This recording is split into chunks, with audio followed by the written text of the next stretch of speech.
It's now 6 o'clock, and I'm handing over to the esteemed chairperson of the association, Dr. Mvuyisi Mzukwa, for opening remarks.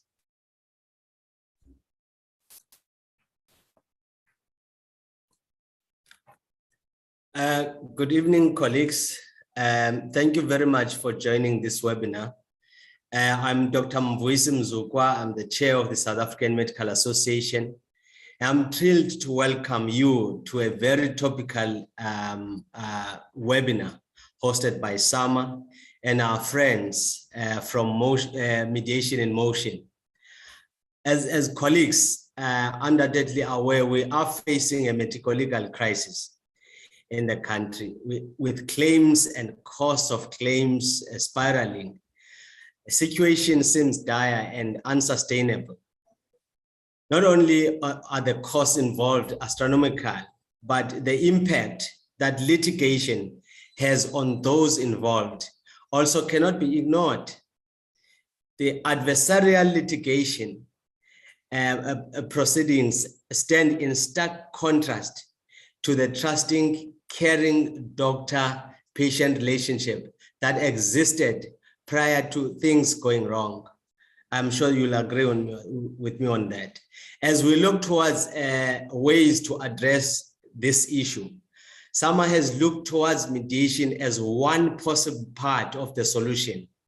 As such, we are exploring options and gauging interest from our members.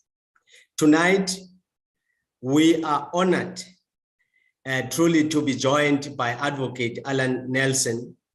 After spending 35 years as a highly successful High Court advocate and trial lawyer at the Cape Bar, Advocate Alan Nelson, SC, resigned from the Cape Bar in 2006 and currently offers his expertise in all facets of civil and commercial law as an internationally qualified and accredited mediator.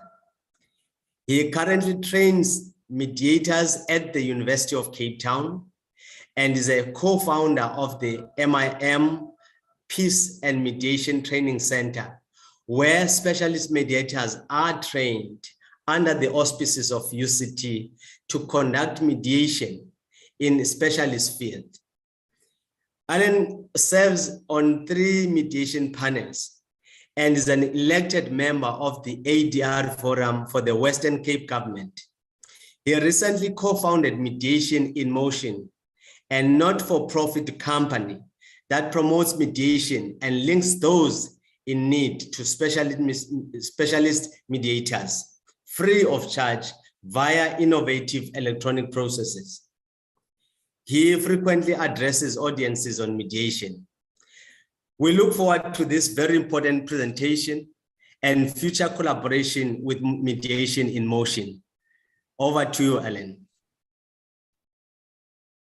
Dr. Mzukwa, thank you very much for the opportunity, and thank you to all SAMA members, and thank you to all of you for taking the time to join us on this webinar. I have on occasion spoken to SAMA at one of your general meetings, but that was some years ago. And since then, there have been some really exciting developments on the mediation front, both in terms of legislation. High Court rules have been amended to make mediation really the foremost method for the resolution of conflict. So tonight, I'm going to just share with you a few experiences.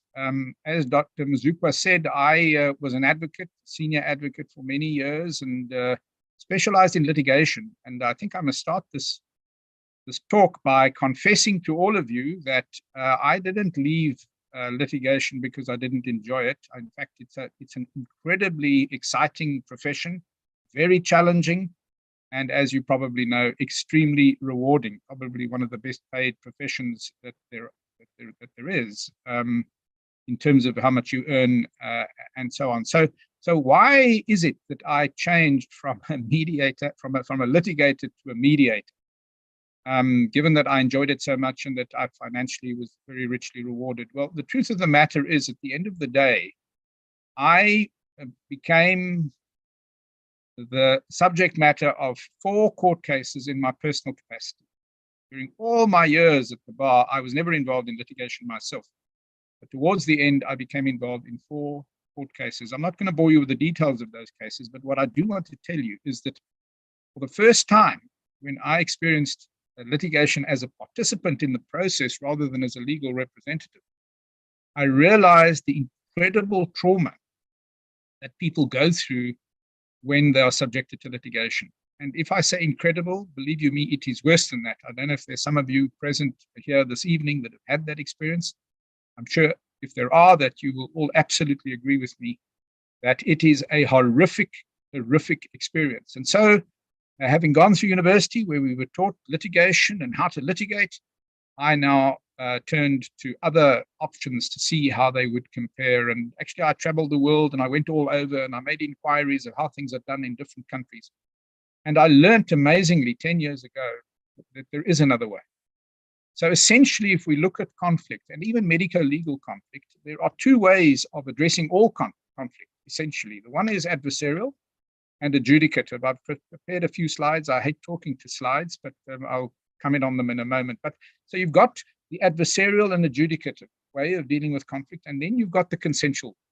So either we fight when we're in a conflict situation, and litigation is a form of fighting, most definitely a rather vicious form of fighting, where you hire guns to assist you. And then there is consensual conflict resolution, which would either be negotiations or it would be something like mediation. Now, the problem when people are in conflict and they're angry and they're emotional, because that's what conflict causes, it causes us to become angry, it causes us to be emotional, it causes us to not think rationally and logically. When we're in that state, we don't actually want to talk to one another. And that's why people very often rush off to lawyers and lawyers become involved and the litigation gravy train leaves the station. So mediation plays a very important role here. And during the course of this evening's presentation and also tomorrow, we'll demonstrate to you how it is that mediation can actually stop the litigation train from leaving the station and how it can save you this terrible, terrible trauma of being involved in litigation. So if you'll allow me just to screen share for the moment, from a medical perspective, I did a little bit of research on some of the research that has been done on how litigation affects medical practitioners. And as a lawyer, I want to tell you that my experience was no different in terms of the things that I experienced, although obviously your situation is a lot more testing and trying, I think, than a lawyer's is, because your main purpose in life, as your chairperson has demonstrated, is to help people and not to find yourselves in a conflict situation. So now I've just got to try and get the screen sharing sorted. So am I able to do that? Is that on the screen? Somebody help me with that. That's on the screen. You must just, Okay, let's just flip through the first slide. That's something I've dealt with already, where litigation sits and where mediation sits as bases for the resolution of conflict. So let's just look at the risk of litigation and some of the things that have been said in this regard by people that have done a lot of research on the topic. So, and I'm not going to give you the reference every time. If you need the slides, I can send them to you. But the first is that among physicians in low-risk specialities, 36% were projected to face their first claim by the age of 45 years. I mean, I faced my first claim as an advocate at about 55, as compared with 88% of physicians in high-risk specialties. By the age of 65, 75% of physicians in low-risk specialties had faced a malpractice claim, as compared with 99% of physicians in high-risk specialties. But nevertheless, these are high numbers. Whether you're a specialist or a general practitioner, it doesn't really matter. These are very high probabilities of sometime during your career being faced with this ghastly experience of litigation. Another quote that I thought was very useful that I came across was a statement made by a medical specialist that we train hard and for a long time to be good at our jobs. And I'm sure that applies to every one of you. The experience of being told you did something wrong or missed something is very traumatic. And that I can vouch for. It is an attack not only on our professional capabilities, but also on our identity that is being scrutinized and criticized. We often say that for a medical practitioner to be subjected to litigation is a massive invasion on your dignity, a massive invasion on your ability to be able to enjoy life and to function optimally. So the effect of litigation. Also, we have these things that come up that are not insignificant. Shame. You're subjected to litigation. Depression. Guilt. Victimization. Anger. Of course, you will be outraged if somebody accuses you unfairly, in your view, of having acted contrary to the standards of your calling. It causes a diminished self-esteem, massive tension. It fatigues you. It really wears you out. Talk about chest pain, decreased concentration, lack of sleep, illness. From my own experience, you can't even enjoy your wife, somebody that you love desperately. You don't go out to a meal without thinking about the litigation. You don't go to a party. You do nothing without worrying about what you're faced with. And it doesn't matter that you're right. I want to tell you this, the matters that I was subjected to all ultimately ended up favorably for me. But it's the time period that lapses from the moment of institution of this horrific mechanism of dealing with conflict until the matter is ultimately resolved that has these consequences on you as a human being. Really, really, really traumatic. You've got a loss of control. You've obviously got a loss of livelihood, because if you're subjected to litigation, you don't function optimally. Believe you me, your ability to see the number of patients that you see, your ability to deal with those patients is adversely affected. You've got a loss of reputation. You may have a loss of assets, loss of significant supporters. I experienced that. A lot of people, when I was subjected to conflict with a colleague, favored him until ultimately the court decided that he must be struck from the role because he hadn't acted properly, and I'd accused him. But you go through this process of people looking at you in a strange way, and you're feeling that you're losing support amongst your colleagues, even at a party or a conference or wherever. And then a lack of knowledge about the process and the outcomes, and this concern, obviously, about what's going to happen. I want to give you some examples. Sorry for the word penis problem, but how I learned about this matter was somebody had gone to an attorney for assistance in instituting a claim because he had erection problems. And the treatment did not work. And he was absolutely incensed by the fact that the treatment didn't work. What he'd expected didn't happen. So incensed, strangely enough, I have from time to time said that experts have got to be very careful, because if experts all are very careful in how they deal with matters, many of them won't go to court, because the experts say you got a case and the other one says you don't have a case, that matters land up in court. And so I'm on record to say, the experts have got to be very careful. This man ended up quoting me and inventing an email under my name that he then sent to all the people that were involved in the litigation, citing me as saying that experts are not reliable, which of course was absolute nonsense. But so much was he distressed by this. And how I then learned about the case is I had a visit from a private detective some while later to ask me about whether I knew him, which I didn't. And what eventually happened is this man attempted to murder the husband of the attorney that represented the Medical Protection Society, and eventually fled the country and destroyed his own life, his career, his everything, because he was so angered about the fact that this medical procedure didn't deliver the result that he thought it should. And he felt that the doctor was to blame, and the experts said that he didn't. He ended up following the experts. He tried to harm them, tried to harm the attorney that acted against him. And so, it just shows you how people's brains go on fire and how emotional they become and irrational when they are subjected to conflict. I want to tell you a story closer to home just to illustrate that.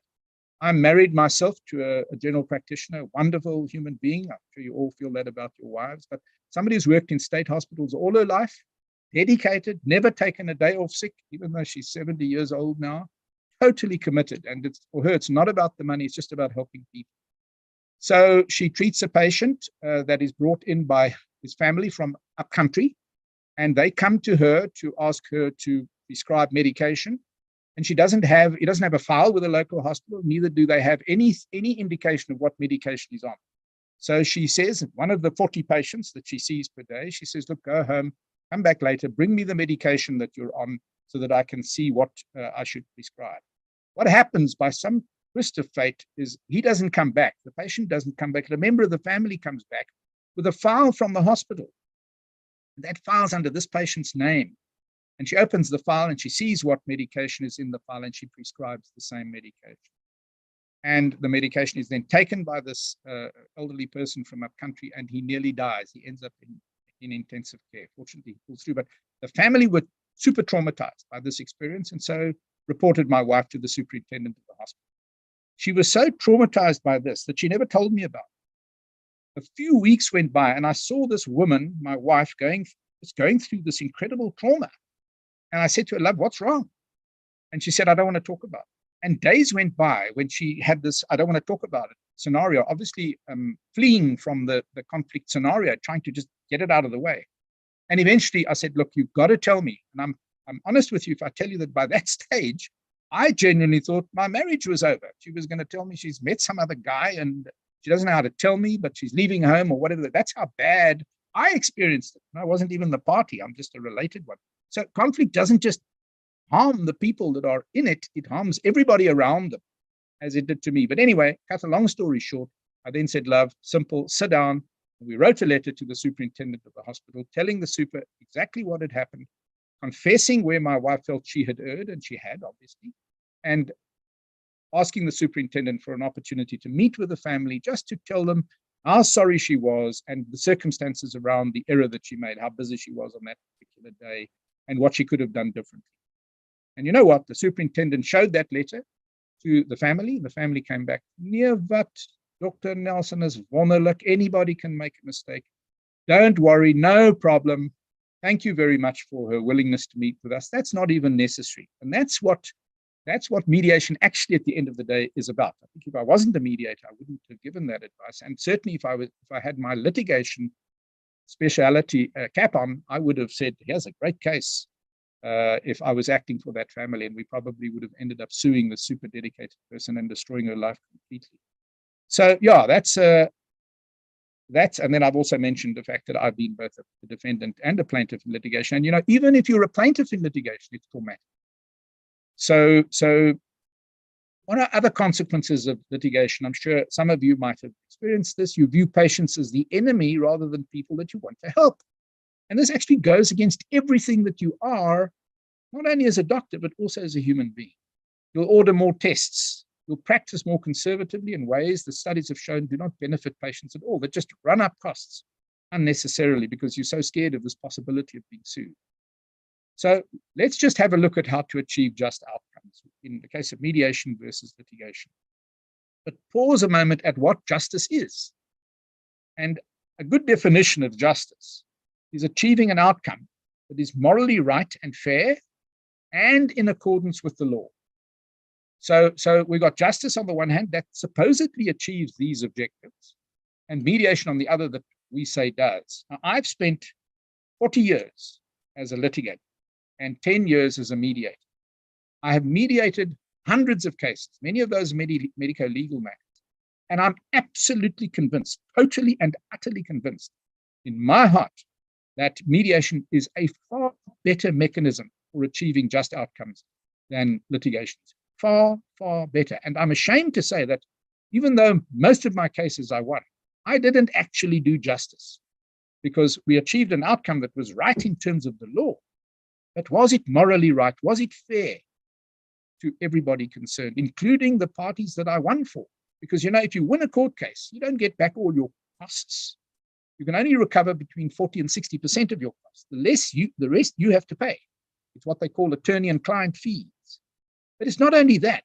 Even if you win your case, as I've experienced now, it is massively traumatic and harmful to you. And of course, if we look at the defendant, 10 times worse.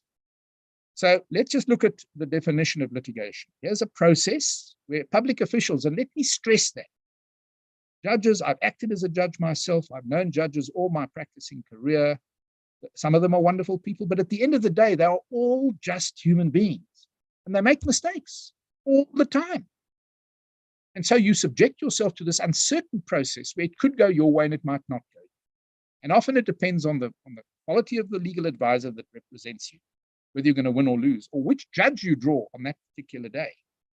And that can affect the outcome. Is that morally right and fair and in accordance with the law that I'm going to win or lose depending upon who I draw and who I employ? I don't think so. So what judges do is they decide cases. So it's adjudicative, applying the law And often they get that wrong. And let's pause there for a second at applying the law in medico-legal matters. The test for negligence is whether a reasonable practitioner in the position of the defendant would have acted differently. A reasonable practitioner. Just listen to the words, reasonable practitioner. What is a reasonable practitioner? Who is a reasonable practitioner? What kind of test is that? It is so uncertain as to be non-specific. And one person can come to conclusion A on who and what the reasonable practitioner should or shouldn't do, and another one to the other. So they take this and they apply these legal principles. There's also got to be what we call causality. We'll come back to that later. And they apply that to their understanding of the facts. And note what I've said, their understanding of the facts. And then they proclaim who's right and who's wrong. So this understanding of the facts, I want to pause at for a moment. Because you know what happens to people when they're in conflict? They form their own version of the facts that make them look right and the other side look wrong. And that's why you go into a court case or you sit as a judge and you hear two totally different versions of the facts. Not because people are necessarily lying, but just because when we're in conflict, we convince ourselves that we are right and the other party is wrong. Then we go and see lawyers, and these lawyers help us to make our version of reality look even better. That's not reality. It's our version of reality as originally designed by ourselves and then adapted and modified and fine-tuned, if you like, by lawyers. So the judge sits there with two versions of reality, and he's got to pick one. And neither of them is actually 100% the truth. It never is. And I've seen that over and over and over. That's why I act against super colleagues, very honest, good people, but their client's version of reality is so different to mine. It's not because people are necessarily lying. It's just because what happens to our brains when we're in a conflict situation. So here comes a judge. He applies the law, which is uncertain, and he then applies it to these versions of reality that are not the truth. Is that morally right and in accordance with the law? If you look at the severe consequences that that decision has. So litigation's adversarial, it's adjudicative, and then the worst thing in medico-legal matters is it's publicity prone. And the newspaper guys are sitting there in the court and they are writing everything down and they are reporting, and that's how they earn their living. And the more juicy they can make it, the better it is for them and their newspaper, but not for the poor people that are involved in the litigation. So facilitative mediation, there's a different process. It's a process where disputants engage an independent and impartial third party. Very important to stress this. The person is independent and impartial. He's on nobody's side. And that person does what? Assists them in resolving the conflict. The process is confidential, firstly, very important, and it's consensual. So no newspaper can ever find out about what is said or what happens at a mediation and report on it. No party to the mediation process is entitled to go and repeat what happened at the mediation outside of the mediation. So all of a sudden, people find themselves in this confidential space. It's a safe environment that the mediator creates so that parties can get into a collaborative frame of mind. We accept as mediators that when people arrive, they are mad as hatters and they're angry. And when you listen to them initially, you'll think they'll never arrive at a consensual agreement. And it's our job as mediators to work with that, to take care of that, to get people to put the fire out, if you like, in their brains, get rid of the emotional stuff, or help them to understand the emotional stuff, bring them closer to reality, help them to understand their contribution to what happened or what actually happened. And then when we get them into that state, we work very hard to get them to collaborate with one another and to find solutions. But the important thing is this process is confidential and it's consensual. And then ask yourself is, if you ask what is morally right and fair and in accordance with the law, and two people calm down properly and then with the assistance of a mediator, collaborate with one another in order to find a solution that they both find acceptable. I ask you, what could be more morally right and fair and in accordance with the law than that? Definitely nothing that I know of that will help in resolving conflict. So let's just look at the difference between mediation and litigation. In litigation, the outcome is imposed by a third party. The judge decides. Simple as that. In mediation, the outcome is determined by the parties themselves. It's their outcome, It's not the mediator. In fact, in the form of mediation that we practice, which is facilitative mediation, the mediator is not allowed to take a decision who's right and who's wrong. Mediators are trained so that they know this difference between versions of reality. And so they steer, and they're not allowed to take a decision on who's right. The parties have to determine the outcome themselves. The mediator's even not allowed to tell them what to do. And there's some really good reasons for that. I can't go into that now. So here you're in a situation where, as opposed to an outcome imposed by a third party, you've got one determined by the parties themselves in a collaborative frame of mind. And that's why mediation outcomes last. Whereas when people litigate, especially in medico-legal matters, it never ends at the first judge. The judge in the Cape High Court, for example, will always be taken on appeal to the Supreme Court of Appeal, because I've still got my version of reality and the judge was wrong if he decided against me. So I'm going on appeal. I'm going to fight this case. I'm going to show that I'm right. And people don't accept the outcome. Even on appeal, sometimes people will always say the other side lied, or find some reason why they are not wrong and the other party is wrong. They rarely accept the outcome in the case of litigation. Mediation, it's their outcome. It's their decision. So everybody accepts it. In the case of litigation, the outcome is based on legal rights. So you go back, and you work out what the legal rights are based on the law. You work out solutions based, or you decide matters based on matters of judgment. In the case of mediation, it's totally different. The outcome is not based on who's right and who's wrong. The outcome is based on the needs, the interests, and the concerns of the parties. So the question gets posed in mediation, not right in the beginning, at a stage where the parties are in a collaborative frame of mind. The question gets posed, what do you really want? What's really important to you going forward in your life? What are you worried about at this point in time that we should focus on? And based on these things, solutions are then couched at an advanced stage of the mediation when the parties are in a collaborative frame of mind, and they can start to understand one another's needs, interests, and concerns, and how those can be addressed. In the case of litigation, only one party can win. Always, there's no other way. That's how it is. Only one party can win. It's either the doctor or the patient in medico-legal cases, or the doctor and the member of staff, or whatever the case. But one party wins and the other one loses. In mediation, the parties really try, with the assistance of this independent, objective person, to find win-win solutions. And you know, as I say, I've done hundreds. I don't want to say thousands, that might be an exaggeration, but close to. And you just see these things happen when parties are in a collaborative frame of mind and they really see reality for what it is. And they forgive one another, let's say, for what's happened. And they work towards, how do we find solutions? It's win-win scenarios. In medico-legal matters, they are always there. Those solutions are always there. And what you will find when you talk to parties and they calm down, what do you want? I just want this to end. I just want to be taken care of. I just want my health back. I just want, and they look forward and they look at what's really important. Money is all you can get in a court of law. It's all. And it definitely is not an important need in people's lives. Yes, sometimes when you need treatment, there are other ways of getting treatment, other ways of achieving treatment, ways of getting the best possible treatment that doesn't cost necessarily as much as it would if the matter goes to court and the judge has got to decide how much a particular procedure will cost. And then in the case of litigation, we've also got what we call a one action and lump sum rule. You can't keep on going to court. You can only go to court once. That's a principle that's been devised because otherwise litigation would become completely impractical.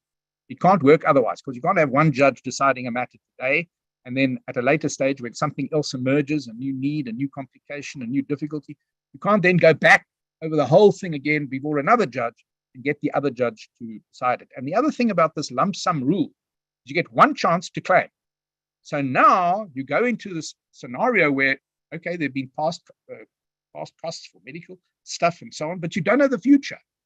And that's why litigation is so difficult often, because you get one chance to claim an amount of money and it's got to cover the future. They're working on it at the moment. They're trying to temper that lump sum rule, but thus far it's still being applied in most instances. And it's really problematic. And that's why 20 experts sometimes are employed to help the court decide how much money is really going to be necessary. What's this person going to suffer going forward that's going to need medical treatment? What's their prospects in terms of earning money again?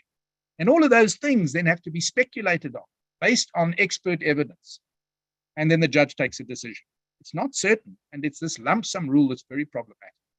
In the case of mediation, there are unlimited solutions that are possible.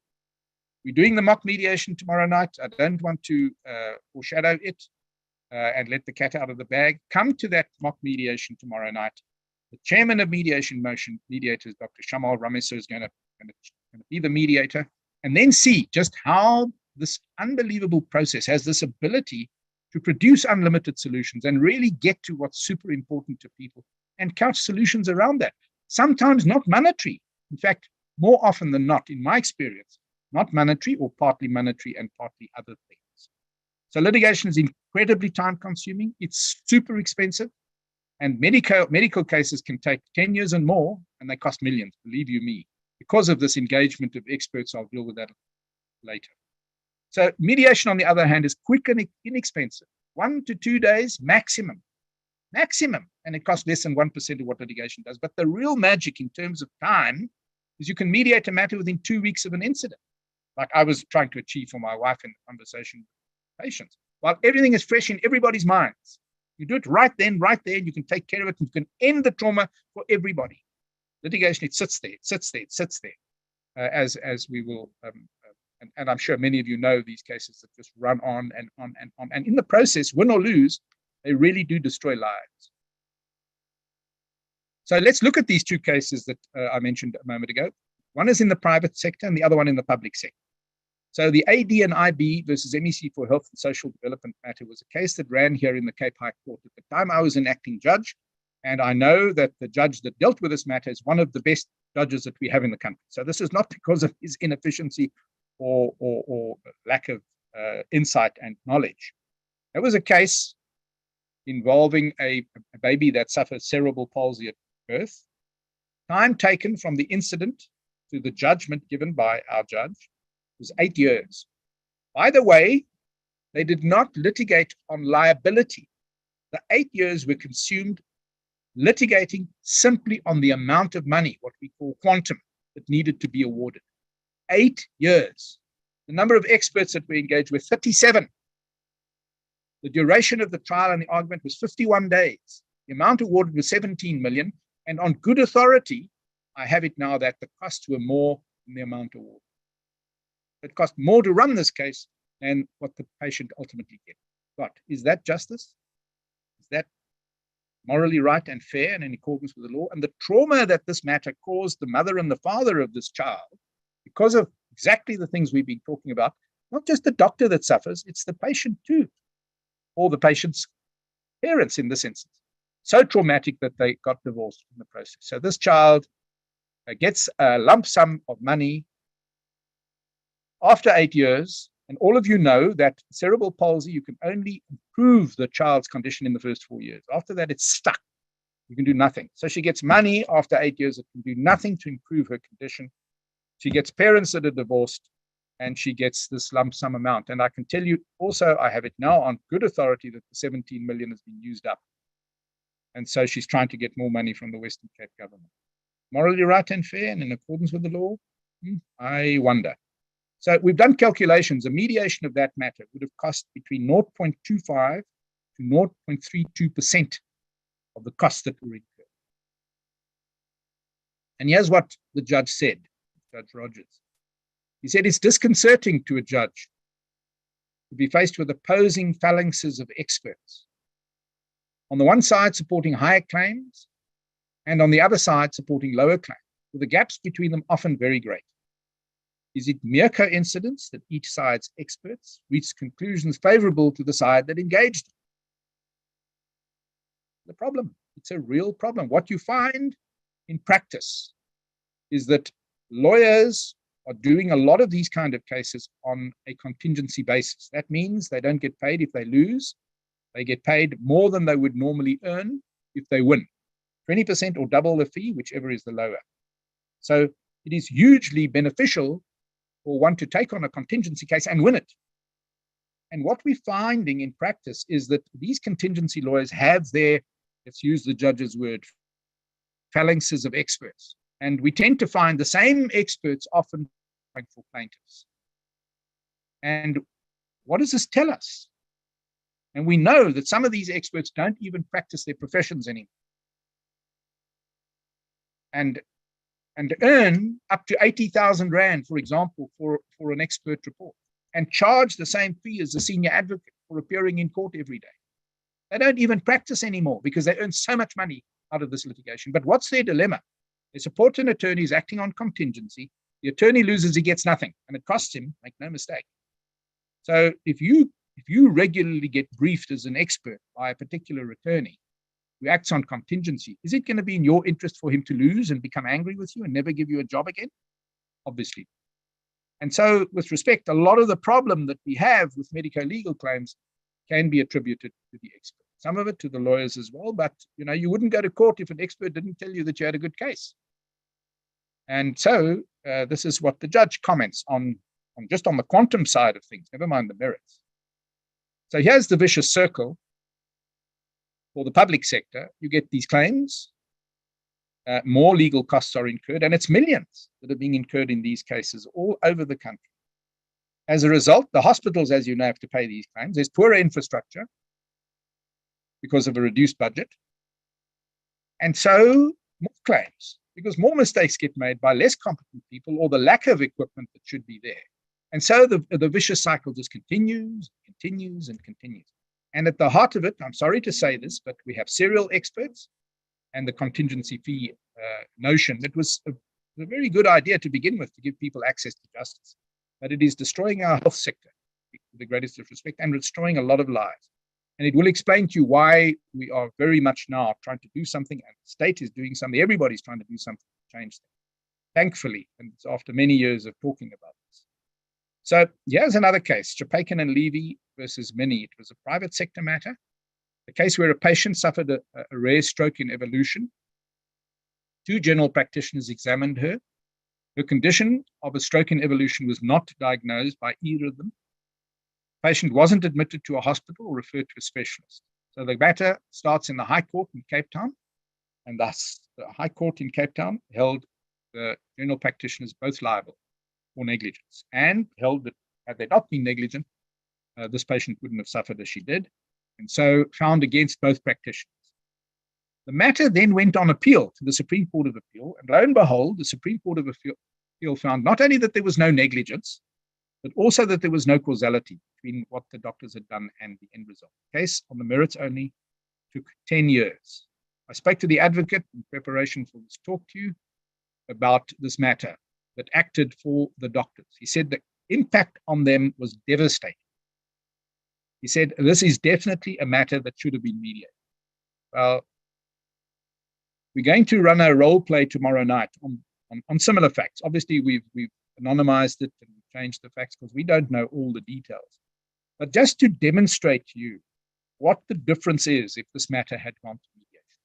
So if you want to see the magic of mediation, then attend tomorrow night's role play and see how we go about dealing with things in a mediation as opposed to litigation, and why it is always so that mediation takes a fraction of the time and costs a minute fraction of what litigation does, and has this amazing ability to deliver remarkable results, especially, I must tell you, in medico-legal matters.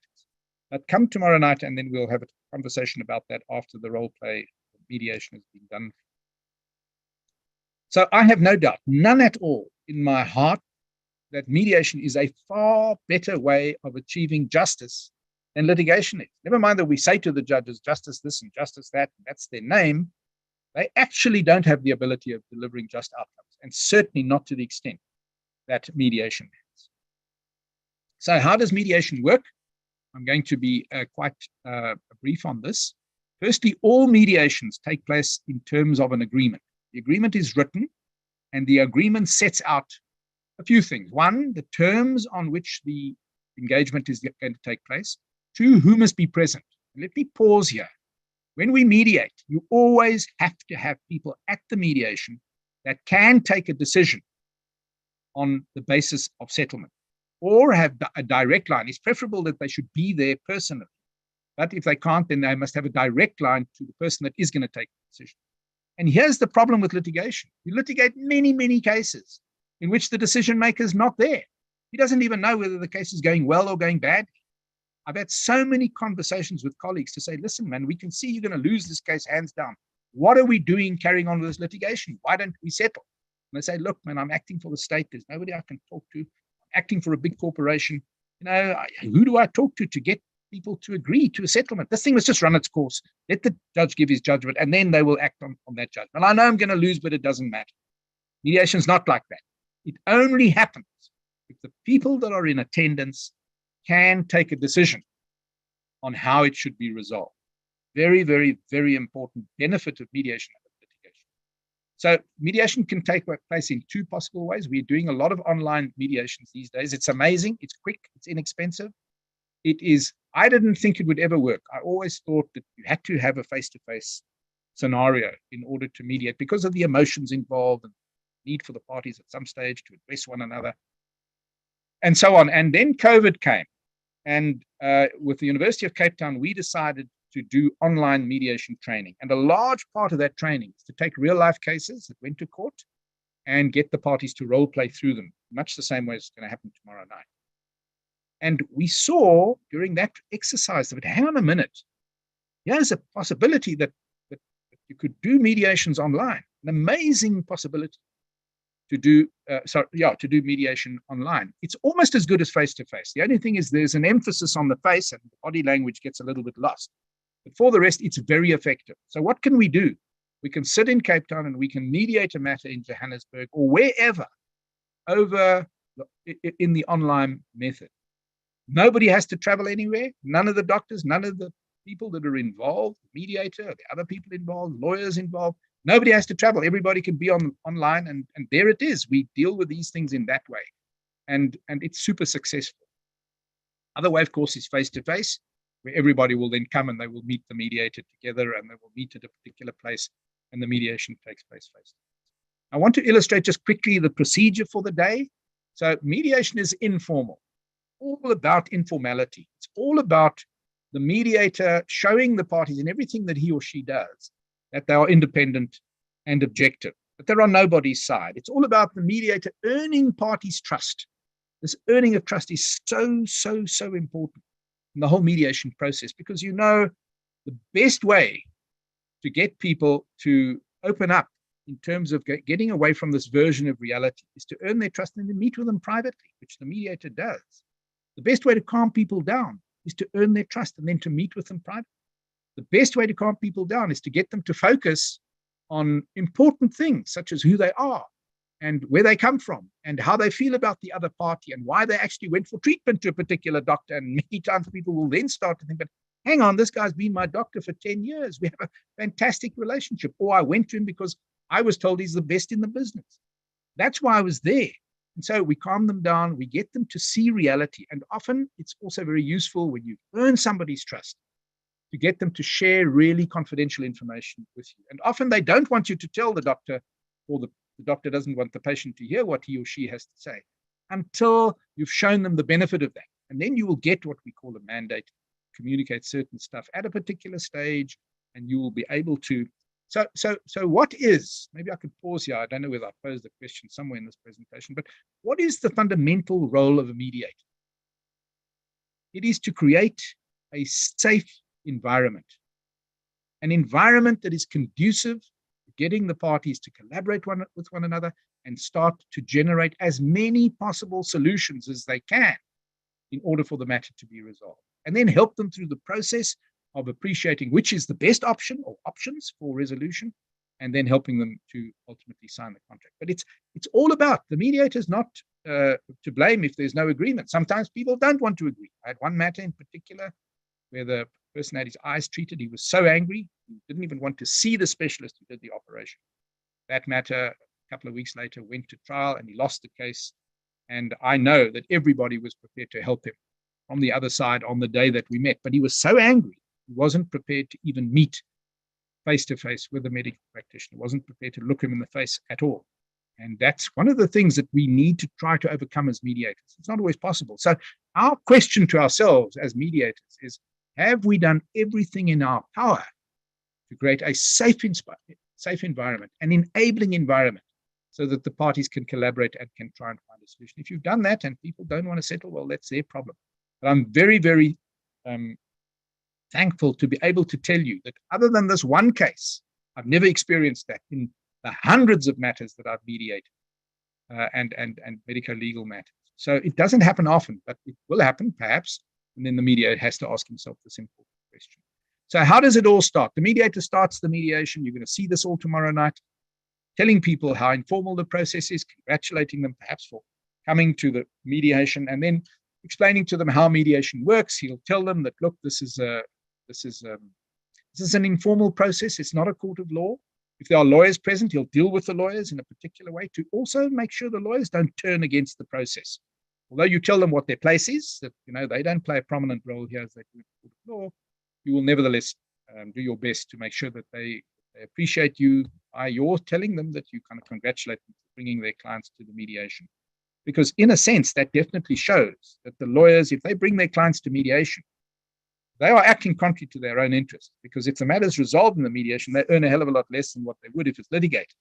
So we use that also just to, in the presence of the parties, compliment the lawyers and thank them for entrusting the mediation to you, and all sorts of ways of just praising them so that you get them on your side and also get them to participate positively in the mediation process. But okay, so the other things that you will do is it's very important to check that the agreement to mediate has been signed, to check that everybody understands the procedure, to check that the people that are present at the mediation have the necessary authority to be there or are in contact with somebody that is. I mean, in medico-legal matters, you actually always want the party there. Sometimes, however, the Treasury might be involved. They might need approval for a particular settlement. And then you must have a mechanism in place so that that can be achieved at the mediation, not afterwards. But first prize, always to have the parties there. Then you'll deal with the essential features of mediation. And let me talk about those briefly. So firstly, the first essential feature of mediation is that it's confidential, as I've mentioned. We'll explain to parties that nobody can talk about anything that happens at the mediation after the mediation is over or outside of the mediation. So there are times when the parties are all together in the mediation. Whatever's communicated there is confidential. But then there's always many opportunities or times when the mediator will meet with parties separately.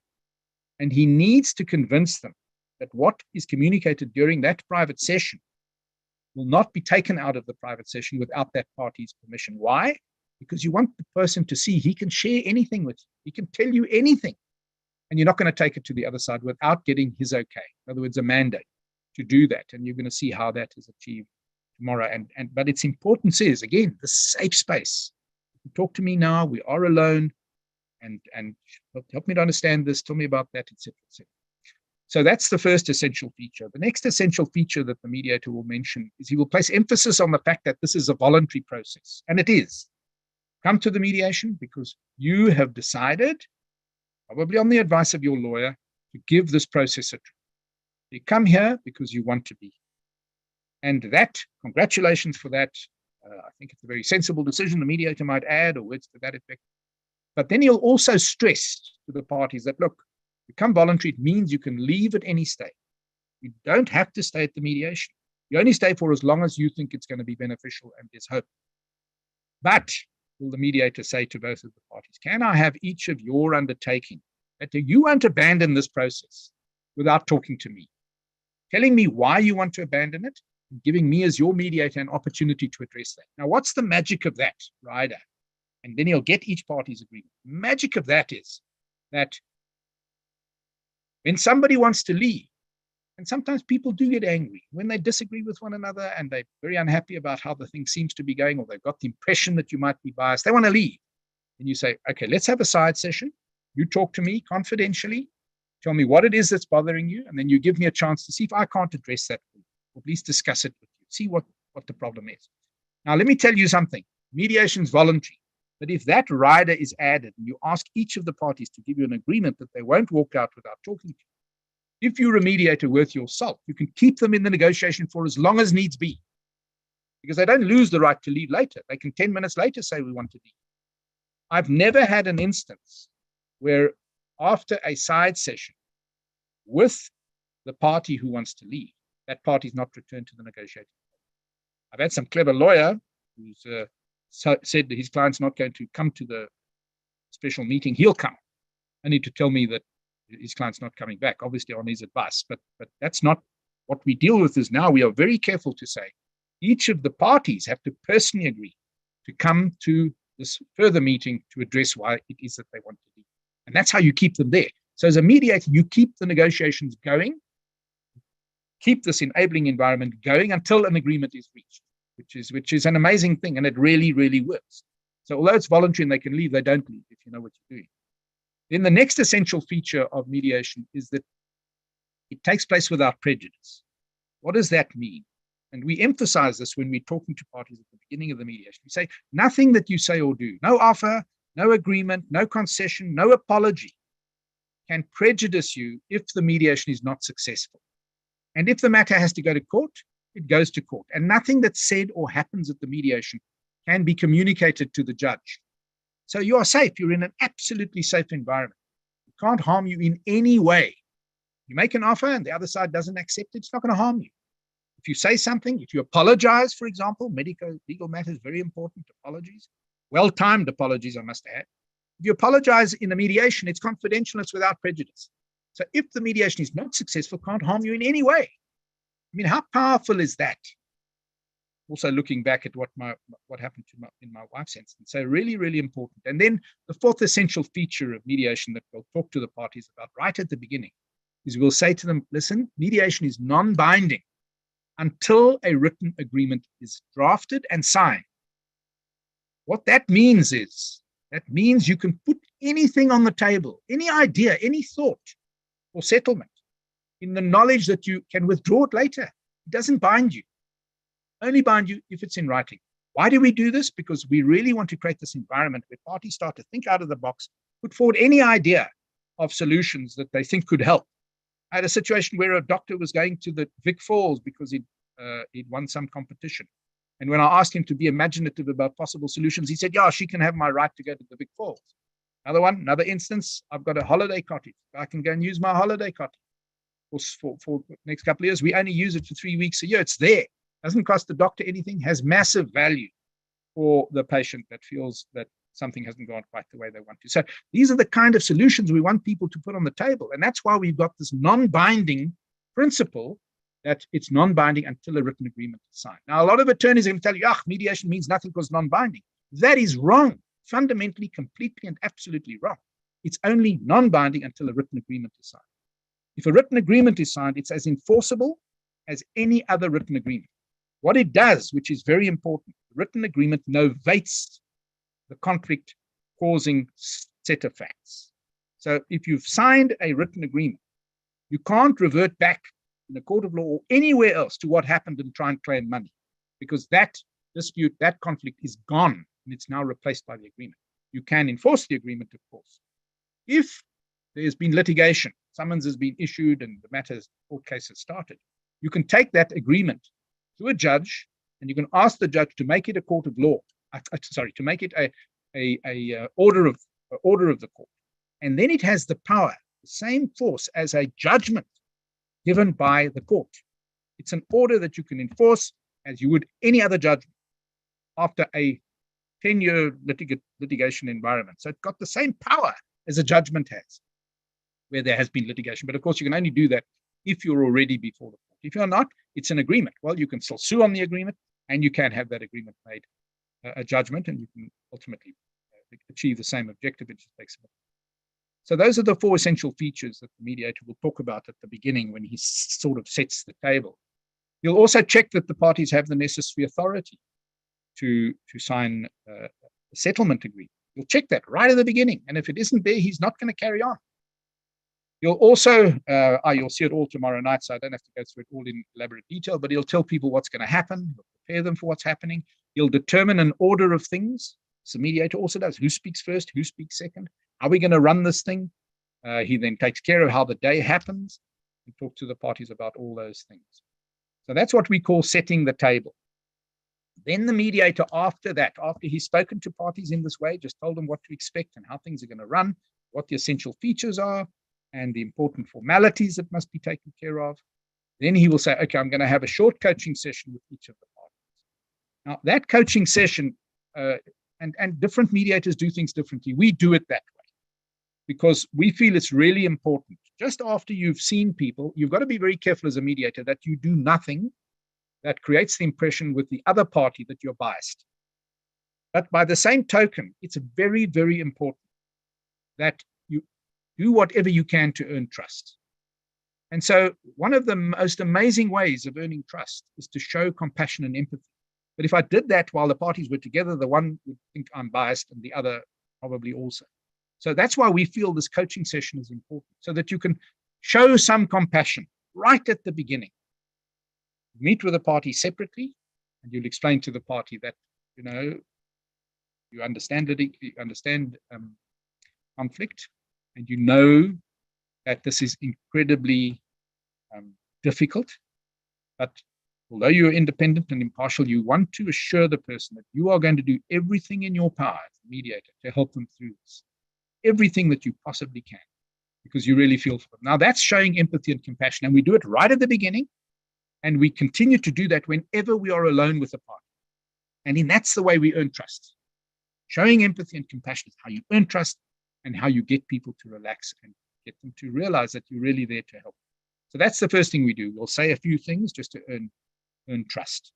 The second thing we'll do is in the session now, the so-called coaching session, we'll ask the parties, is there anything that I dealt with in the beginning that you didn't understand, that you'd like me to deal with again? For example, without prejudice or anything like that. Because, parties are in an imbalance. A doctor is not going to want to say in the presence of the patient, look, man, what does without prejudice mean? I didn't follow that non-binding. I wasn't concentrating. Tell me again. I'm going to want to do that. By the same token, the patient's not going to want to do it. And then they kick off this whole mediation, not really understanding what's going on. So this is an opportunity when party just to say, look, is there anything I mentioned that you don't understand that you'd like me to deal with again? You deal with that in the coaching session.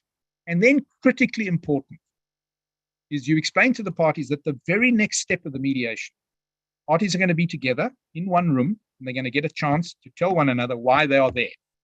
What's the background to this? And you encourage the parties to do two things. Firstly, to use this opportunity to speak fully and openly. Tell him what's on your heart. Tell him everything. There's no barrier now. Tell the doctor everything that you want the doctor to hear from you. Use this opportunity fully to speak so that the doctor can hear what it is that you're really upset about. And then you say, by the same token, when your opportunity comes to listen to what the doctor says, please listen very, very carefully. We're inclined always, you'll say to the person, we're inclined always to formulate answers in our heads. Don't do that. Just listen very, very carefully and make a couple of notes, things that you'd like to deal with in response to what the doctor says. We're going to have a session alone in confidence later, and we can deal with anything that you feel you'd like to respond, but don't interrupt the other person while that person is speaking. Very important. That's actually something that you should deal with right at the beginning, because it's a rule of mediation. It's this fantastic space where people, although they really want to, are not allowed to interrupt one another. So we actually get an agreement from them at the outset in one another's presence. I forgot that. I'm sure Shamala is going to not forget that tomorrow. You get an agreement that they won't interrupt one another, and you specifically ask each one of them. And when the interruption comes, you don't shout somebody down.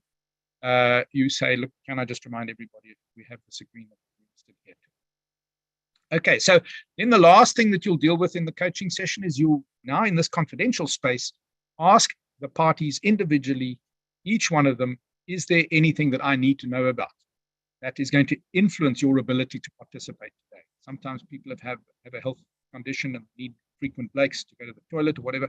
Now's the time for them to tell you that, or there's something urgent that they need to attend to at 12 o'clock or whatever, and you give them a chance to tell you about that. So there's those 5 things that you deal with in the coaching session. Then you start off with this joint session where the parties have this opportunity to speak to one another. And those are very valuable. It's what we would call a venting session. And people must get off their chest and they must say what they want to say, and the other party must listen. And so what you have done in the mediation is you've started it off by restoring, in a sense, some communication between the parties and helping them and yourself as the mediator to then identify the issues in that first venting session. It all doesn't all come out. In fact, often very little comes out, but you get a sense of where the parties are, which is very important. And they get a sense of where the other party is. Because really, this is as important for you as the mediator to hear as it is for the parties to listen to one another. I had a mediation involving one of the top orthopedic surgeons in Johannesburg, and I'll never forget The experts had all said the orthopedic surgeon had done nothing wrong. And he started that joint session. No, the patient started the joint session super upset, super angry, and this guy just said, look, I know all the experts have said I've done nothing wrong, but I want to tell you I'm your doctor and I'm responsible for it. And not a single day goes by that I don't think what I could have done differently, because I'm so sorry that this knee operation didn't work out the way that you had hoped and I had hoped. You're my patient, I care for you. I don't care what the experts say. I'm responsible for you. And that's how I feel about this. Now, that he could do because this environment is so safe. It's without prejudice. It's confidential. And it helped immensely. I could see the change on this patient's face when this doctor took up that attitude. And that's often just what patients want to hear. They just want to hear that the doctor cares. And mediation gives them a chance to communicate that to the patient. Unlike litigation, this will never happen in litigation. The first thing the lawyers are going to tell you is don't admit liability. Don't admit anything. Tell the patient you're sorry, not because you did something wrong, but just because you're sorry. And I know the insurers often have that attitude that you mustn't admit liability, because if you do, obviously it can come out in court. But now we've created a safe environment where you can make those kind of admissions. You can make those kind of concessions. And it's confidential and it's without prejudice and it can't harm you and it can't come up in a court of law. And it has a magical impact on the patient who all of a sudden sees things completely differently and reacts very differently. So that's what we have, these joint sessions. Each one gets a chance. The one that started first in the coaching session goes second in the joint session. The one that started in the joint session goes second in the side session. So we alternate the procedure even to try and give it the air of impartiality and fairness. So then you have these side sessions. Now, these sessions, in my experience, are critically important. What you do in the first side session got nothing to do with settlement. You don't even, if somebody starts to talk about what they want, you say, we'll come to that later. What do you do in these side sessions? Firstly, you address the emotional issues. There are lots of ways of doing that. You'll get a demonstration tomorrow night, but if somebody's really angry, you address that. If somebody's got a grudge or a strong feeling against somebody else, you address that. If somebody is super emotional for a particular reason, you help that person to address it. How do you do it? Not by being a judge yourself, but just by asking open-ended questions, by listening carefully, listening with your whole heart and your whole soul as a mediator. That's how you turn people's minds and hearts around. And so eventually you might remind them of the good times, you might remind them why they saw this particular doctor, how people feel about this doctor, how they felt about the doctor at a particular time, and calm them down. And then we try very hard to solicit what we call gold, which are positive things that you could communicate to the medical practitioner if he's second, or to the patient if the patient goes second. And just also then to try and take care of that anger that the doctor has when you see the doctor in the next session. Now, that's very important as well. So we also try to take people back to the way things were, take people back to a good time, help people to appreciate one another and calm them down. And that's really, really important in this first side session. And we'll talk about strange things. It'll seem amazing, but tell me about your family. What the family's got to do with the conflict, and that question would never arise in a court of law. But when people are talking about their families or talking about their passion for something, it's very difficult for them to remain angry and to remain emotionally upset. And so that's how we really try to take care of the emotional issues first, put the fire out in people's brains, and then get them into a collaborative frame of mind. And it might take one or more of these side sessions.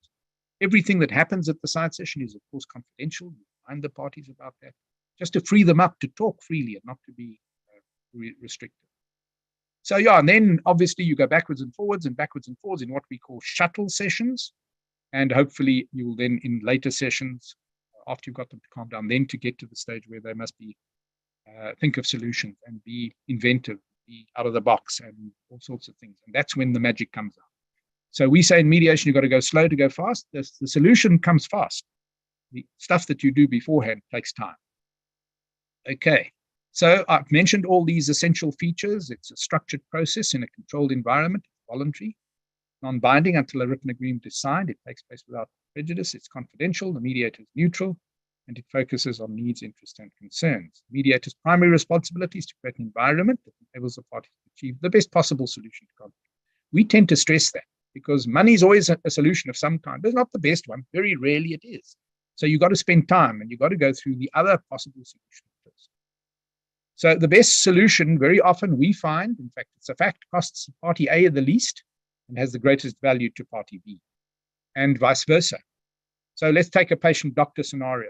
The patient, let's say patient is on the left-hand side. That patient is desperate to get back into action, back to work, back into sport, back into whatever, and needs what? Treatment. The medical practitioner has access to other colleagues, has access to hospitals, has access, perhaps even himself, the ability to provide that treatment efficiently, quickly, and inexpensively. Least cost to the doctor, greatest value to the patient. We look at the doctor's side, massive potential harm to reputation, massive traumatic experience awaiting them if they litigate, and tender an apology, explain to the patient what happened, costs nothing, but we have this ability to get rid of this terrible potential threat to you and to your family and to your life. Okay, so how to avoid litigation. I want to talk to you about that, and we have devised a mechanism at Mediation in Motion Mediators called a pre-mediation protocol.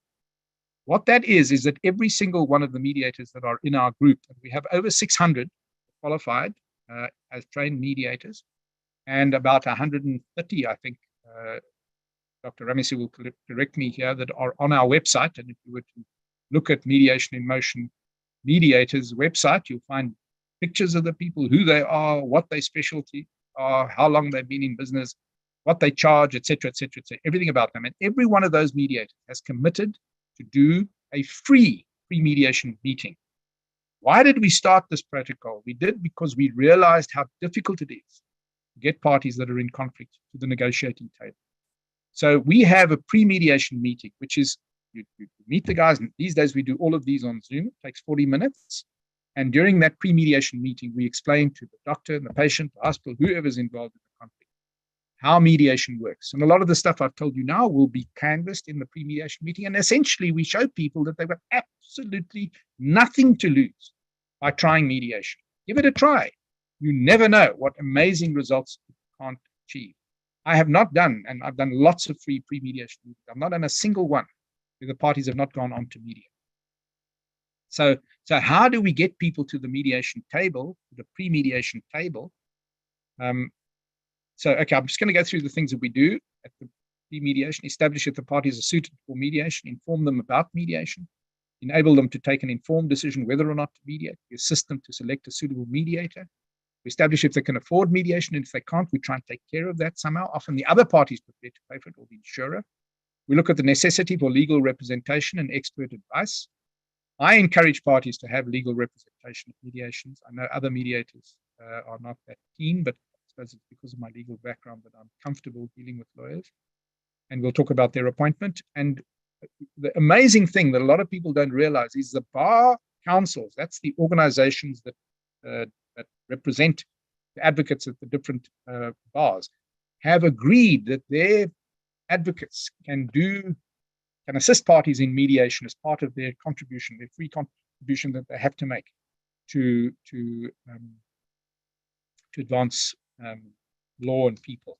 So we've got people that will act as lawyers for free, on standby, waiting to help if there's a patient that needs legal representation that can't afford it. Foundation, we'll talk about financial arrangements, we'll talk about documents that might have to be shared, we'll talk about a timetable, we'll talk about the venue, and then we'll talk about the conclusion of the agreement to mediate.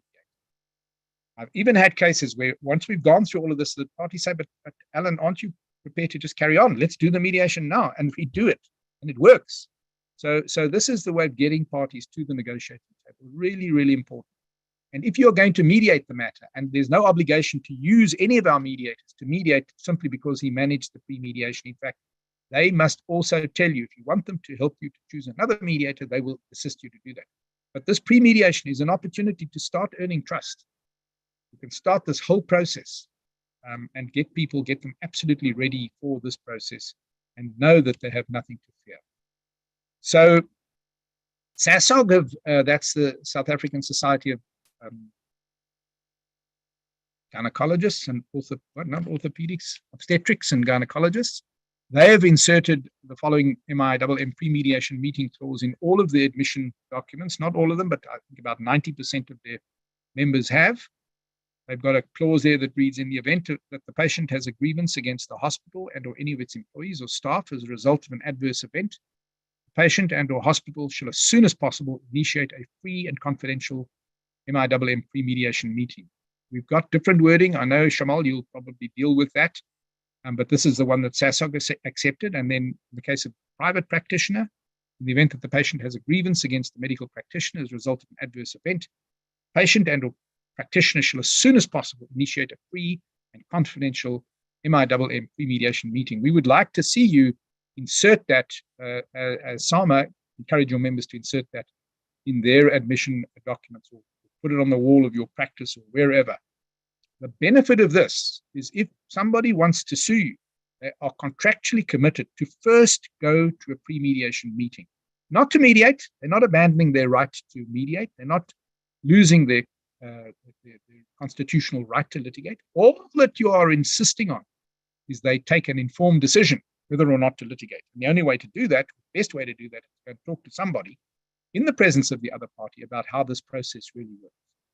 And I haven't had a single matter, not one single matter, where I've done a pre-mediation where the parties haven't gone on to mediate. Apologies. Okay, so the advantages: the parties must communicate with one another. It takes 30 minutes. Mediators don't levy a charge, so it's free. The patient and the practitioner or the hospital are placed in a position to take an informed decision whether or not to mediate. And my success rate with this has been 100%. So there's no doubt that mediation is the future. I told you at the beginning that I was going to talk to you about some changes in the law. Since we have become involved in mediation, many talks, many training sessions with people that serve on the bodies that take these decisions. But there is now a new High Court rule, Rule 41A, that obliges parties and their legal advisors to apply their minds to mediation before they can proceed with litigation after summons has been issued. So what this rule says is, it says if you issue a summons, you must at the same time serve a notice on the defendant or the defendant's attorney, in which you say whether or not the matter can be mediated, and you must motivate your decision. And then the defendant has got to respond and say, yes, the matter can be mediated, or no, it can't. And they've got to give reasons for their decision.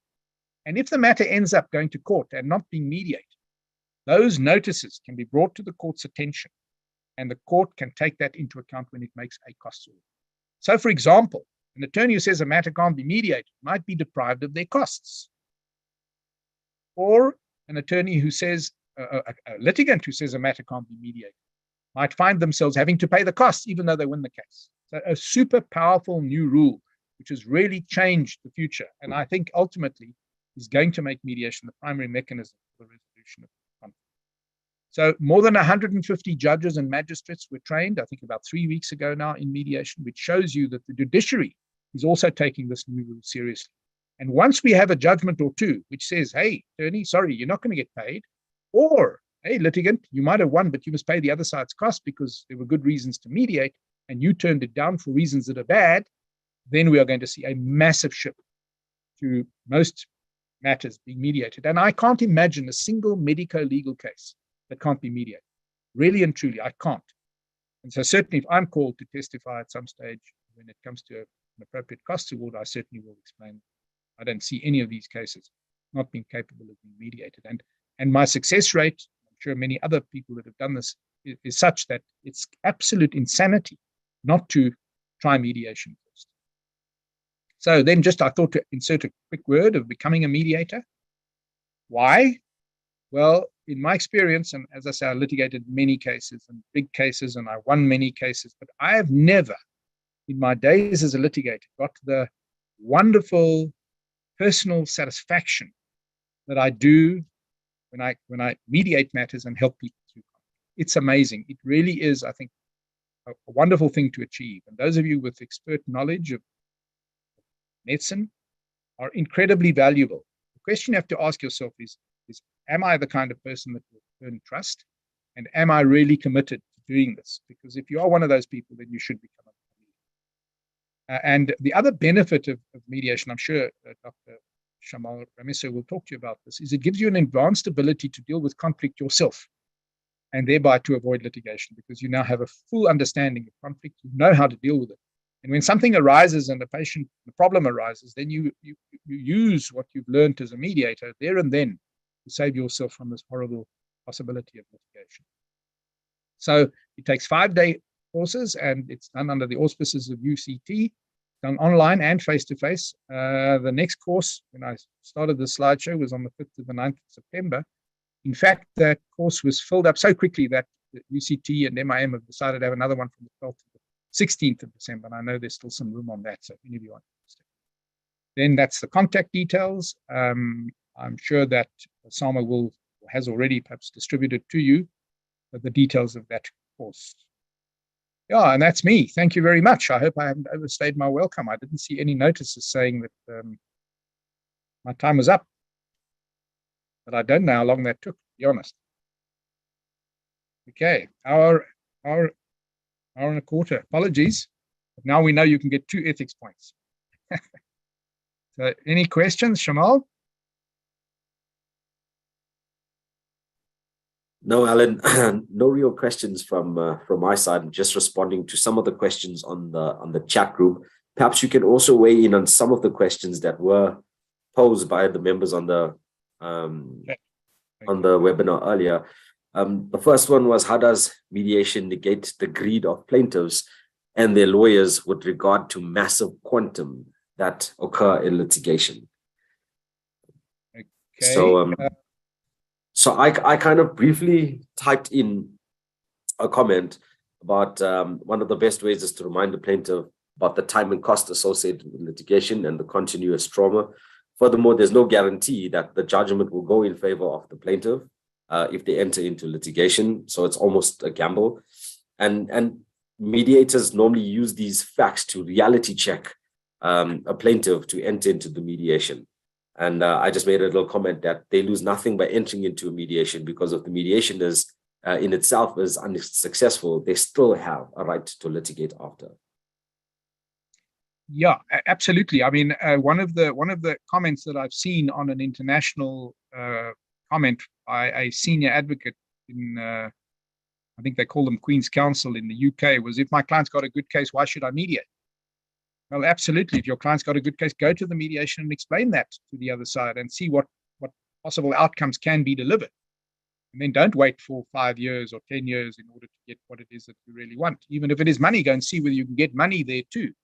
But you know, it's interesting. There's always a difference between the party that's in it themselves. And as Shamal says, what we call a reality check is often very useful. What we do in a reality check, we'll say to a party, when we see this kind of difficulty coming in, we'll say, have you considered what will happen if you don't try mediation and the matter goes to court? And as a best case scenario, you win. Because as a best case scenario, you still end up having to pay 40% of your fees. You don't get all the fees from the other side. And that comes off whatever monetary thing you can, and you'll only have a monetary option, and you could only got one chance. So even if you win, how much is it going to cost you? How long is it going to take? How much trauma are you going to go through? And what's going to happen to your life in the meantime? Now let's consider what happens if you lose. Have you considered that? So the reality check will go both. What will happen if you win the court case? What will happen if you lose the court case? When you lose the court case, you've got to pay your attorney's fees, unless he's acting on contingency. But even if he isn't, you still have the liability for the other party's fees. You have to pay all of the other party's fees, less whatever percentage is deducted because it's attorney and client. That could cost you a living fortune. And how long is it going to take? And how's the trauma going to be in the interim? And you soften people up very easily with that. And you know, if you earn their trust, they will change from being this bulgy, difficult human being to really entrusting you and seeing that you really want to help. And you want to try and get for them the best possible solution. So wait out the process. Let's see what it delivers, as you said, Shamal, and only then take a decision, what you're going to do. But give it a try. You've got nothing to do. Sure. Okay, that's the one question. I see there's one here. Can doctors become mediators? Can we also be trained to? Absolutely. Can I share something with you? Be careful now because I'm going to get myself into trouble. But in fact, doctors are better mediators than what lawyers are. Why? Because you show compassion and empathy every day of your lives. That's who you are, and that's what you are. And you care about people. And so lawyers, we see in the training, we say to lawyers, oh, you must show compassion, you must show empathy. And they just can't do it because they've never had to. In fact, showing empathy or compassion as a litigator is a weak quality. So doctors are better mediators. And I mean, somebody like Shamal is much better than I am. For sure. Okay, then I see another question here. As a hospital manager, we often get summons and requests from law firms for patient records. At what point can we ask if mediation is possible on this case? At present, at the end of each clinical report, I put in the recommendation that mediation should be considered. So it probably is Dr. Punwashi. You can raise mediation at any stage. The earlier, the better. And as I say, what you got to try and do is you got to get in your hospital admission form, pre-mediation clause. And when you get the summons or request from a law firm, you say, look, your patient was treated at our hospital in terms of a clause that says that we must all go to a pre-mediation meeting. When will suit you? And here's go to the Mediation in Motion website, choose any mediator that you want. I'm not going to tell you who to use. And let's go and have a pre-mediation meeting with that person. And then we will decide what the next steps are. At the pre-mediation, talk about documents, as we've said. I talk about lawyers, talk about everything that needs to be spoken about in the presence of an impartial, unbiased person who will guide everybody as to the best way forward. And the patient's got to be there. He's really got to be, he or she's got to be there. So they can also be told about the benefits of mediation. All right. Thanks, Alan. Okay. By the way, Dr. Punwashi is already a trained mediator. She trained with us. I see Dr. Human had his hand up. I'm not too sure if Dr. Human still has his question. Yes, thank you very much. And thank you so much, Alan, for a fantastic session. I hope it's helped clarify a lot of questions that people have, because a lot of people do not fully understand the concept of mediation. One of the questions that I would like to pose you from our point of view as professionals, and I'm sure you're well aware that the history of mediation and the concept therein goes a long way back in SAMA. We identified that this was the way, or probably the better way to go from a medical legal point of view some years ago. And our attempts to get this up and running have fallen at just about every hurdle, and this is what's led to our partnership with Mediators in Motion, because we were trying to start something ab initio, so we knew it was a good concept, but we couldn't get it off the ground. And so hopefully the viewers will come to see how beneficial that partnership will then become to all of our members. But one of the key factors that's kept coming up from our point of view is the entry pathway into mediation. And part of that is because of the way the complaints process happens once there has been an adverse event. So, and it's different in the public and private sector. So Jayashina Punwashi asked those questions. She's obviously coming from the public sector, and there are differences in the way it's handled. In the private sector, the complaints pathway can obviously take very many different routes. And often the patient does not want to complain directly to the treating doctor. And so the complaint goes elsewhere. And most commonly, the complaint ends up with the private hospital group. Now, the big problem immediately is that the private hospital group and the practitioner who works in that private hospital group, their needs are not aligned right from the start. You know, and we see this all the time. Very, very often colleagues are taken on about things that were essentially nursing errors or equipment errors or things that they have absolutely zero control about. And there are some horror stories in that regard. I'm sure you've heard plenty of them, where the colleague has actually lost cases in instances where they had absolutely no chance of ever controlling the variable that went wrong. And the problem, of course, is this, and it's a problem that winds on into the whole way our medical insurance industry works. So the hospitals have these big legal departments, which are difficult to take on, the hospital groups at any regard. The doctors are encouraged, actually not encouraged, mandated by the hospitals to carry medical insurance, which makes them the easiest sort of scapegoat. And it would appear that the medical insurance industry, and obviously there's a lot of work going on in this regard, but it would appear that they haven't gone far enough down the mediation pathway. You know, so I know a lot of the people high up at MPS, and I know that they're working on it. But if you phone MPS and say, I've had a patient with a complaint, the very first thing you get told is do not talk to the patient. That's the absolutely first thing that you get told. And that's what happens in every scenario. So the big question, of course, is entry pathway. And so I love the way that you have brought in the clause. I already have it. I'm an orthopedic surgeon in my day job, and I already have it in my consent form, and it's on the SAMA template consent form, but it's now going to have a little modification thanks to your session tonight. I would encourage all our colleagues to put into any consent form that any patient ever signs that they will consider a pre-mediation meeting should they encounter an adverse event. So how do you, here's the question, it's a very long-winded way to get to this question, of my apologies, but how do you encourage patients to go that route? Or how do you, I mean, mandate is the word I would like to use, but obviously that's too strong a word. But how do you, or wherever the complaint comes from, it doesn't always come from the patient. How do you encourage or facilitate or grease the wheels that send patients and colleagues and everyone down the mediation pathway? Yeah, Dr. Human, I think you've struck on something that's really important, and that I'm a little bit wary of raising it. But this issue of conflicting interests needs to be thought through. And there definitely is a conflicting interest between a medical practitioner and the medical insurers, all of them. So obviously the medical insurers want to be profitable or want to incur as little cost as possible. I know MPS say that they are a not-for-profit organization. All of you are still to see the numbers that go to the UK as far as that is concerned. But be that as it may, the insurers do not want a rapid solution. And there's a number of reasons for that. Firstly, they want you to know how much you need them.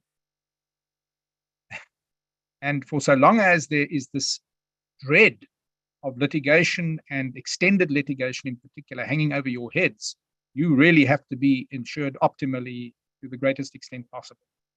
From their point of view, obviously they want to pay as little as possible. So from the MPS's point of view, they are really adopting a delaying tactic in terms of saying, we can't mediate at the beginning. Sorry, we've got to wait till we got all the documents. We've got to wait till we've consulted with all the experts, because they see mediation as a form of an adjudicative process. And they say, we can't advise what to do unless we have researched the thing properly, looked at all the documents. I mean, one of the people who did training with us is a specialist from I don't want to say from where, because maybe it'll ring up. She says she's been subjected to the most horrific, traumatic experience for years now. And every time she says to MPS, man, all I want to do is talk to the patient. Please, can't we get a mediation going? They say, no, we haven't actually received the claim. So let's see if we get a claim. And the practitioner says, but that's not what this is about. I know what happened. I know the circumstances, and I would really and truly like to engage with this person to share with her how I'm feeling, because every day I feel terrible. And I think that practitioner made a mistake, and she knows it. And she doesn't want that to be capitalized on and for her patient to suffer further. She wants this actually to be dealt with by the insurer as soon as possible. I think, Dr. Human, what we've got to understand here is the power that you as an organization have that represents many practitioners. And I know that you have significant power over organizations like the MPS.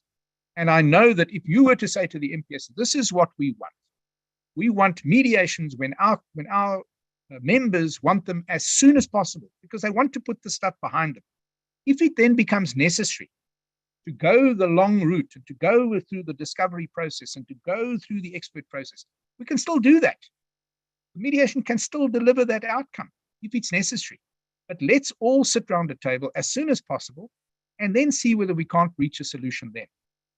Because believe you me, 90% of cases, medico-legal cases that I mediate, there are two things. The patient says, I want to know what happened. I need to know what happened. I mean, here they're sitting with an adverse outcome and they don't have a clue what happened. And that's why they rush off to lawyers, because they are still angered, they are still emotional. And that's your problem. But as mediators, we can take care of that, and we can take care of that quickly. And then one can start to look at, is it really necessary?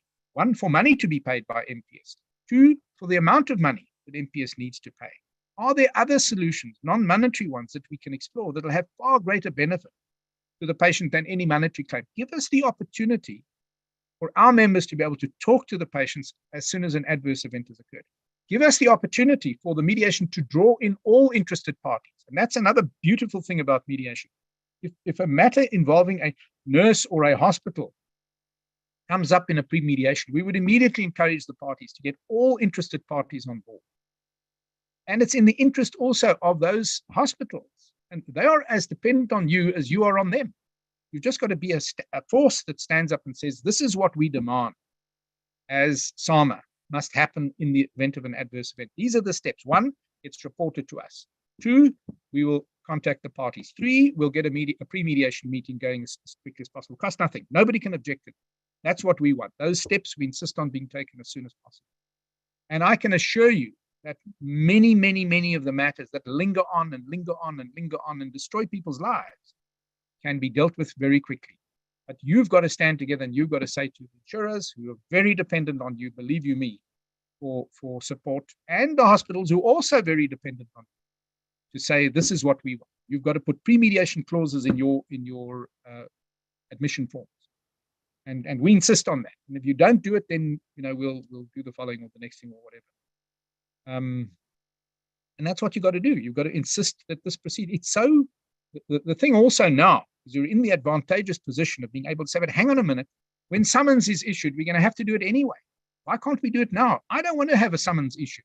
A summons is a public document and can land up in a newspaper. I don't want that. All the money in the world. Why can't we do it immediately the problem arises? And it's hugely beneficial, I think, also to the hospitals. I mean, if a nurse has made a mess, and we can talk about that immediately after the mess has been made, and the doctor's present, and everybody's in a confidential space, and everybody's in a without prejudice space, our ability to get to what really happened and what really went wrong is far greater the longer it takes before this matter is dealt with. So now I think you've got to use your power. Pardon me. Yeah. Thank you. Thank you very much. Dr. Mazuka, I see your hands also up. Yes, Alan, I think I just want to ask a question. I think with this approach, you wait for the patient to complain and then mediation is suggested. I just want to know, is it not possible that when the practitioner or clinician realizes that the problem has happened, starts the process of mediation, should I call, I'm not sure if you call it mediation because there's no complaint, but I'm worried about this thing of waiting for the patient to complain when you know exactly that something has happened. How do you approach it? Dr. Mazuka, there's no reason why you as a practitioner can't initiate a mediation. You can say, the form says if there's, I see you saying with the pre-mediation, your form says if there's a complaint. But even if there's no complaint, you can initiate a mediation, absolutely. And the patients would love you for it, because what are you doing? You're saying, let's talk about this, let's find a solution. I know something went wrong. I want to share a personal experience with you. When I was a young advocate, I got sued. I was faced with a situation where I allowed a claim to expire on my desk. It prescribed, and there was more than 3 years lapsed. And it was lying on my desk during those last few weeks during the prescription period. And I phoned the attorney who briefed me. I said, look, I'm terribly sorry. I made a mistake. I didn't open the brief. I didn't see it was on the point of it's prescribed. I notified my insurer, and a hotshot lawyer arrived in my office and said, Alan, it's not your fault. Not your fault. You did nothing wrong. The attorney should have warned you. It's the attorney's fault. And I said, listen here, buddy. It was my fault. I know that thing was lying on my desk. I know I never opened it. Had I opened it, I would have seen immediately it's about to prescribe. Don't you tell me I'm not to blame. And let me tell you something else. If this matter goes to court, I'm going to tell the judge that that's what I told you. So you choose. You want to run this case? That's what I'll tell the judge. I'll admit that I made a mistake, and where's that going to take you? Boop, boop. Matter resolved. Never heard of it again. And I think that's got to be our approach also as professional people, because that's how you take care of problems. It's a little bit like what my wife did. I encourage her to do. Just say you made a mistake and let's get on with it. Let's put it behind us. Mediation is the perfect environment for that. And there is no insurer in the world, I believe, that can preclude you from going into a mediation. You don't need their permission. It's a confidential space. It's without prejudice. It's off the record. If you feel you've done something wrong, mediate. So, Dr. Mazuka, very good question, but you can, and I believe you must, and you should. Because if you've done something wrong, then get rid of it. Get it behind you as soon as possible. And goodness me, you go into a mediation, you have a full inquiry, and then if a solution can't be found, you go to your insurer and say, hey. Thank you so much, Ellen. Any other questions? Well, it's been an absolute pleasure to share my passion with you. And you can see I'm very passionate about this. But I think the reason is I know the benefit, because I know what happens in litigation. Man, oh man. It's a nightmare place to be, and the solution is so simple. Alan, I've been tasked with, it seems like we've come to a close if there are no more questions. I've been tasked with thanking you firstly. I think it was a magnificent session. I am a trained mediator myself, and I learned a lot. And I think that's one of the things, even as a surgeon, we know all the time, everything's an apprenticeship and you're learning all the time. And so it's all part of a big life learning curve. I hope that we've answered a lot of questions and settled a lot of antipathy perhaps against mediation in our colleagues. I know that when it's come up very often in sort of social or informal settings, people have been very concerned about, whether they lose their rights. And obviously they didn't understand properly how it all worked. And I think you've managed to elucidate all of that very, very well. On behalf of SAMA, I'd like to say we very, very much look forward to having a partnership with you and your organization, and hopefully very soon being able to offer some kind of a mediation, even part-sponsored mediation process by our organization for our members. I think this is absolutely the way to go forward. The amount of money spent on the tort law system just doesn't make sense, and especially it's a poor fit, as you've said, for medicine and for what goes on in medicine. So thank you very, very much, and good evening, and good evening to all of our colleagues. Thank you for joining us, and spread the word. This is the way forward, and it's pretty much been written into law. So let's go down this pathway together. Thank you so much. And great pleasure. Thank you. Look forward to seeing you tomorrow night. Thanks so much. Cheerio. Thank you. Good night. Good night, everyone. Bye-bye. Night. Bye.